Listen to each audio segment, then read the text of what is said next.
let's try and plot some of this data. I'll say at the outset that there are much better ways of doing what we're trying to do here, but I just want us to practice what we have learned already before we do the more efficient approaches. So where we left off, we had this URL, and we were reading the data from the URL, and then I was printing the first line of the data, which looked like this. I want to see a list of what the various regions are. So let's practice some list comprehensions. Well, I don't know which column I want yet, so let's maybe... Here, I'll display line 5. So Virgin Islands. So let's see, that's this is the 0th element, then 1, 2, 3, 4, 5. This looks like the 6th element over. So what I'm going to do is I'm going to make a list called names, where I'm going to do a list comprehension, where I'll say line dot split on comma, because I'm imagining I'm going to take each line, I'm going to split it on commas, then I want to extract the thing in index 6, which should be the name. So I'll get the element at index 6, and I want to do that for all lines in lines. And then let's display names. I'll run that, and it looks like there's an error, which is saying a bytes-like object is required. So what's happening here is I'd claimed that this was returning strings. They're not actually strings. So let's go ahead and cast it to string here. And I think that should fix it. Okay, great. Oh, this seems like it's the state name, not what I wanted. So I'm betting that the region name is directly adjacent to the state name. Let's see. Yeah, here we go. So San Diego, Napa, Nevada, all these things. So now I've got this list that is all of the names. Let's look some things up. So let's look up, oh, there I see Santa Clara. Okay, so let's do Santa Clara index.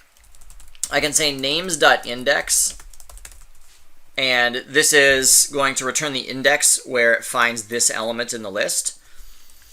And let's just make sure this works. Okay, so it's index 234. Great. So now let's get out all of the data that we want to graph here. So first, let's print out lines Santa Clara index so that we can see what that whole line looks like. Okay, so that's what the line looks like. So I want to extract a slice that contains all of this data here. So let's do that. So Santa Clara data equals, so let's cast, what do I want to do here? All right, so let's take lines Santa Clara index. Let's cast that as a string so we can split it on comma.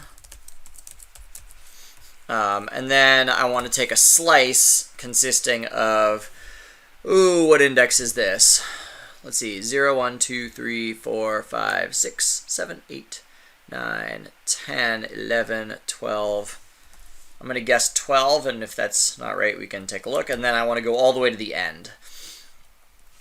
And let's see what that looks like. Okay, I was off by 1, so we're going to start at 13 so we don't get this US as our first element. And I don't want to deal with removing the \n here, so actually I'm going to end at the last element. Remember that -1 allows us to go up to but not including the last element. Okay, so now it looks like I've got some clean numeric data, although they're still, I think they're strings. So now let's turn our attention to adding this to a plot. So let's go over here with our plot example and copy it, and I'm just going to paste it there.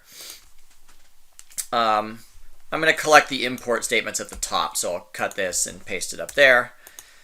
And now I'll add a comment that just separates these.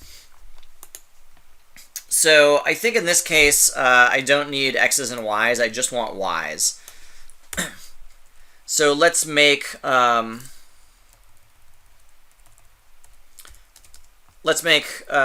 variable called y, and I'm going to do a list comprehension where I'll change the data type of all of these elements to an int. So I want to cast all the values for to int for each value in Santa Clara data. So hopefully that will now turn all of those into ints. And now Santa Clara infections. And then this is going to be time in days. And this will be number of people. And I only want one plot.